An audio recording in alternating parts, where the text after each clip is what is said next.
Those who've known me all my life would say I'm a firm believer in logic, science, and verifiable facts.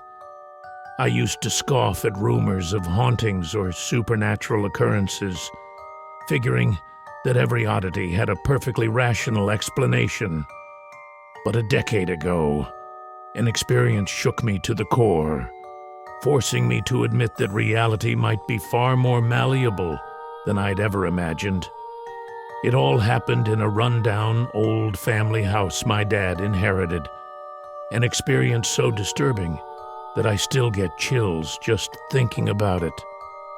I'd just graduated from college and moved back in with my family, who lived in a quiet rural community in the southeastern United States.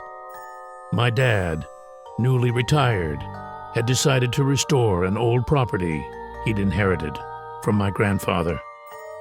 This house sat at the end of a long dirt road, surrounded by overgrown fields and a tree line that made the place feel isolated even by our small town standards.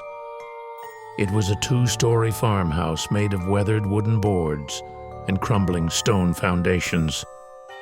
Narrow stairs led to the second floor, and most of the windows were so small that the inside remained dim even in bright daylight. Dad always insisted this place was a family treasure. Somewhere we could reconnect with our roots. I supported him, thinking it would be meaningful to preserve a bit of our heritage rather than let it rot away. Work on the place began in earnest, but right from the start, things got weird. I'm not talking about ordinary construction accidents or mix-ups. I'm talking about skilled workers walking off the job, saying there was something unholy about the house. 2 guys nearly got injured on the roof out of nowhere. Another cut his hand on a tool that was in perfect working order just moments before. Naturally, I chalked most of it up to typical renovation hazards. Any old building can be dangerous if you're not careful. Still, local chatter made me uneasy. Some of the older folks in town spoke of dark rumors surrounding the property, dating as far back as the early 1900s. Stories of children disappearing, strange screams echoing across the fields, and a series of untimely deaths that befell the original owners. They would say, "That place has never brought anyone good fortune." Being the modern skeptic I was, I simply labeled these accounts as small-town ghost stories and tried to brush them off.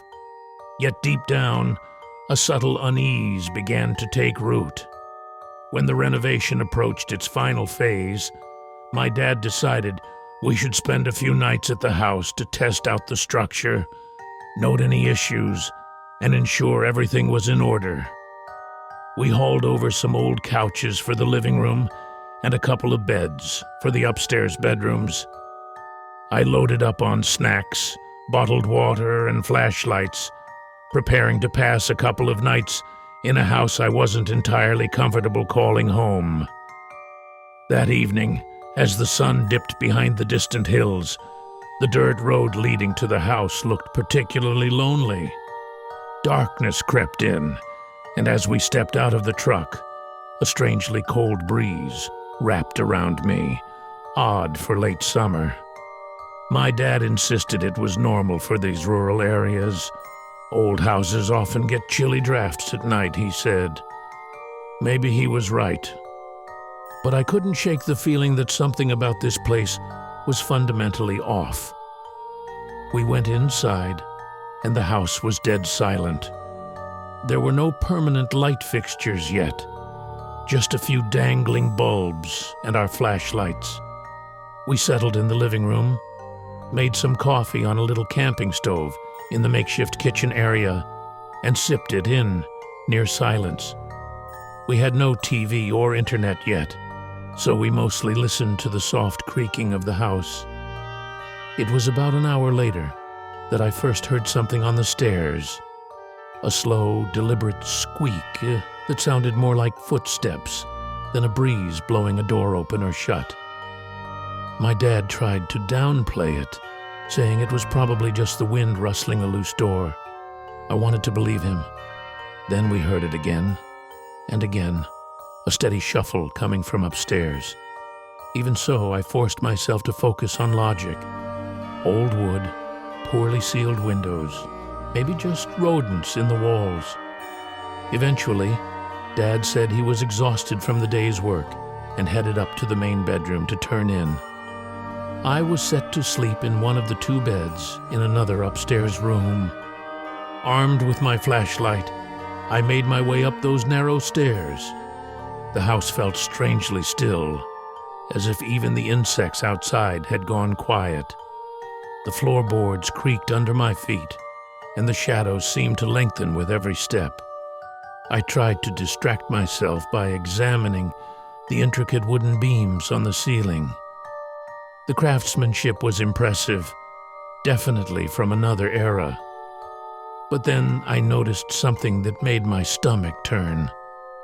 A dark, soot-like stain near one of the corners of the ceiling. Peering closer, I thought it resembled a rough outline of a face, as if it had been burned into the wood. I tried to dismiss it as a random mark from an old chimney fire, or something similar.